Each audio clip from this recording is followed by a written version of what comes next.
folks, Roger B here. Got some new stuff in from Two Dog RC, some frames and ESCs, flight controllers, PDBs, actually all in one.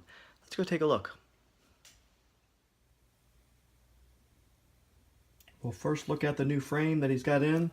These are frames from iFlight, and this is the iFlight, here it is, iFlight iX5. This is the all carbon fiber one, not the composite. And this is a pretty compact frame. It's a true 4 millimeters. I measured it with a micrometer.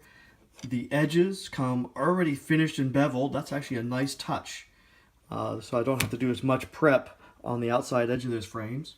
It's a good tight weave, a carbon fiber, and it appears to have a similar style as the QQ190 frames are like. It has a top plate that will offer camera protection. So that's really important for me because I tend to fly a little bit rough at times and go through some crashes with all metal standoffs and hardware included. So it's going to turn out to be a pretty cool little frame. I'm looking forward to that part of the build. Next up is probably the most exciting part of this build that I'm going to be doing, and I'm going to be using this new Asgard brand all-in-one power distribution board, ESC, and flight controller. It's an F4 flight controller. It's the Omnibus SD firmware flight controller with 30 amp ESCs and PDB all in one unit. So with just one stack high, I now have pretty much all the guts. So that's going to drastically reduce the amount of wiring that has to go on. It does have an onboard OSD. This is the version 2 of the Asgard. You can tell because it has solder pads here, and so you don't have to use the pigtails to attach your control receiver and the OSD connection for the video. So that's going to make for a really cool build. Looking forward to that. The next thing we're going to look at is the video transmitter I've chosen.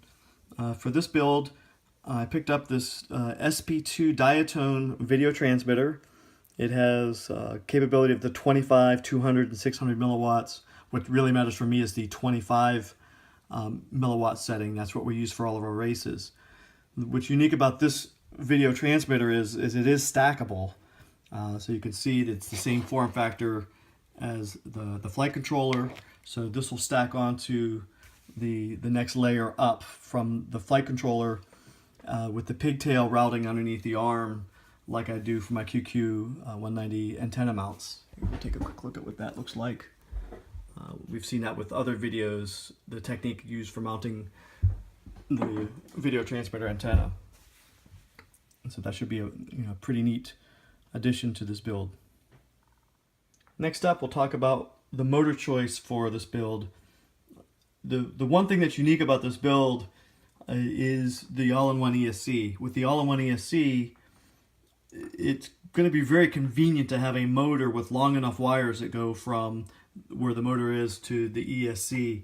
I picked up the really popular Emax red bottom 2205, 2300 kV motors, but it turns out the wires for those are just a little too short to reach all the way there. And I'd actually rather not solder or have to solder extensions onto all of them.